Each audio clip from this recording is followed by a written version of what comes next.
Assalamualaikum warahmatullahi wabarakatuh. Alhamdulillahirabbil alamin. Puji syukur kita panjatkan kehadirat Allah Subhanahu wa taala. Atas rahmat dan hidayahnya lah kita dapat bertemu yang insya Allah dalam keadaan sehat walafiat. Mari kita buka pertemuan hari ini dengan membaca Bismillahirrahmanirrahim. Anak-anak ibu, ini adalah materi pertama di kelas 9 semester genap. Pada hari ini kita akan membahas tentang beriman kepada qada dan qadar.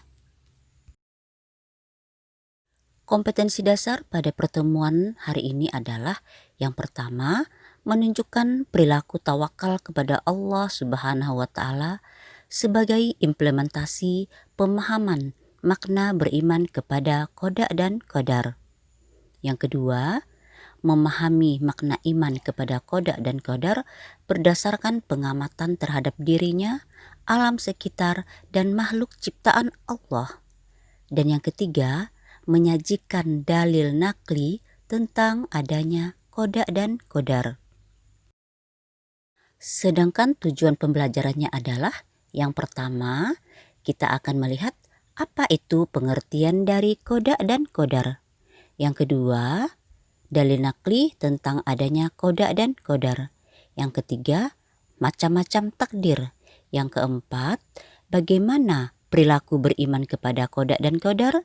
Dan yang kelima adalah hikmah dari beriman pada qada dan qadar.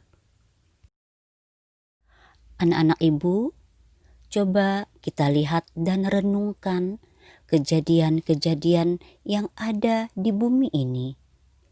Allah Subhanahu wa taala menciptakan segala sesuatu di dunia ini serasi dan berpasangan.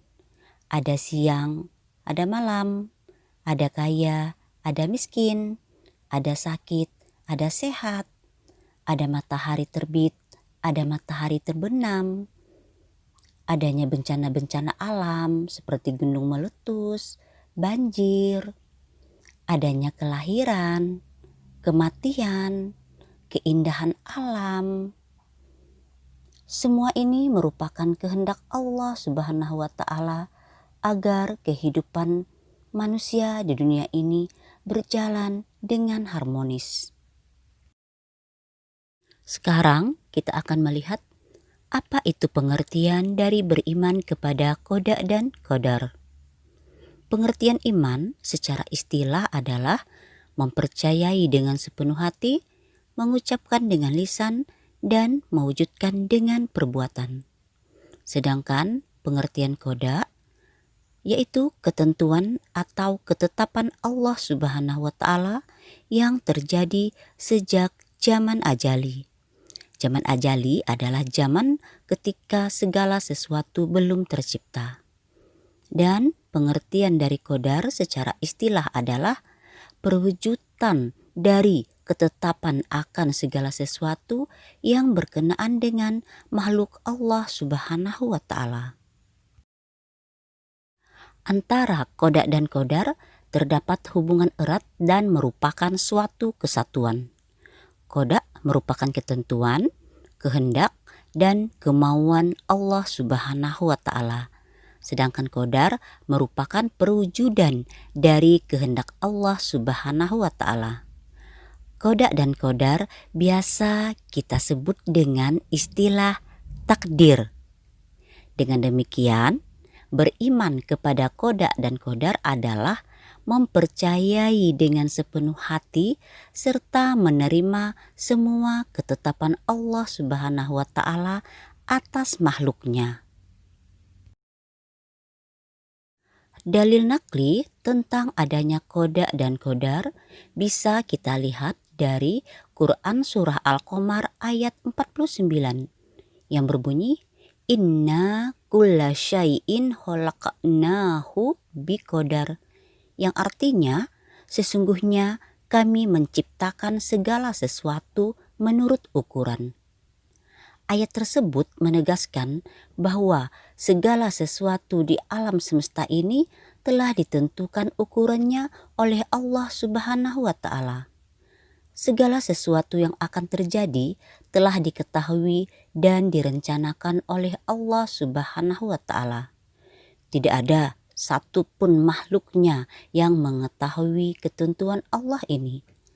Takdir baru dapat diketahui oleh manusia setelah terjadinya sebuah peristiwa atau kenyataan. Lalu muncul sebuah pertanyaan. Untuk apa kita berikhtiar jika segala sesuatu sudah ditakdirkan oleh Allah Subhanahu wa Ta'ala? Ketahuilah bahwa meskipun takdir manusia telah ditentukan oleh Allah, namun tidak ada satupun yang bisa mengetahuinya sebelum hal itu terjadi.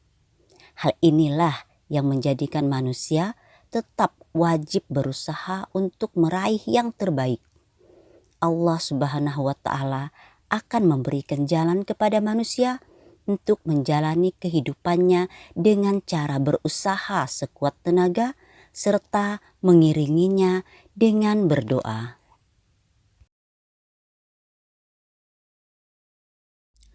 Qada dan qadar yang biasa kita kenal dengan takdir Allah Subhanahu wa Ta'ala dibagi menjadi dua, yaitu takdir mu'allaq dan takdir mubram.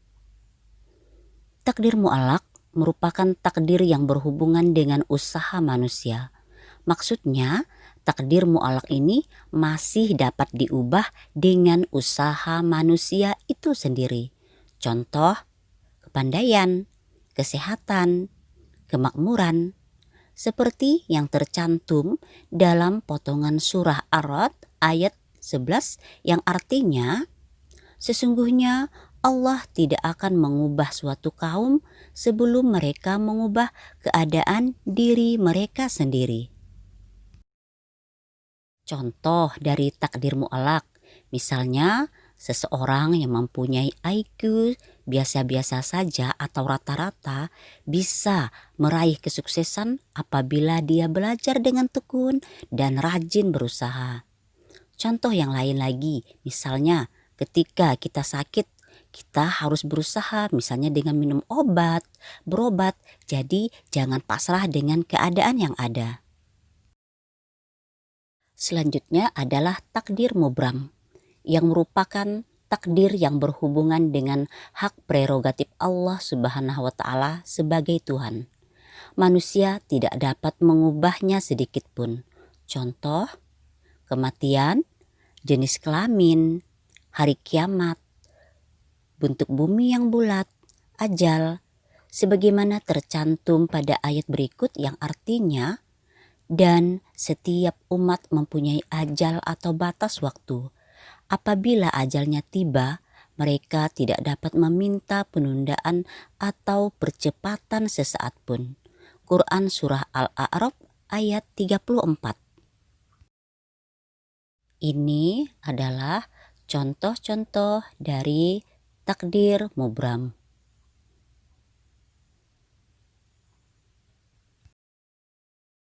Setelah kita membahas tentang takdir atau qada dan qadar, sekarang apa yang dapat kita lakukan sebagai wujud dari keimanan kepada qada dan qadar? Antara lain adalah beribadah kepada Allah Subhanahu wa Ta'ala, berusaha dan bertawakal, selalu bersabar dan ikhlas, serta tidak mudah putus asa. Apa saja manfaat dan hikmah dari beriman kepada qada dan qadar? Antara lain adalah, yang pertama, akan disayang oleh Allah Subhanahu wa Ta'ala. Yang kedua, akan menjadi hamba yang selalu bersabar dan bersyukur. Yang ketiga, akan menumbuhkan sifat optimis. Yang keempat, akan menenangkan jiwa.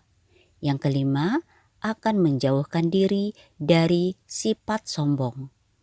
Dan yang keenam adalah sebagai sarana mempersiapkan kehidupan akhirat. Anak-anak ibu, itulah tadi pembahasan tentang beriman kepada qada dan qadar. Semoga kita dapat menerapkannya dalam kehidupan sehari-hari dan menjadi hamba yang selalu ikhlas dalam menerima segala ketetapan dan ketentuan dari Allah Subhanahu wa Ta'ala. Terima kasih atas segala perhatian. Mohon maaf atas segala kekurangan. Kita tutup pertemuan hari ini dengan membaca Alhamdulillahirabbil alamin.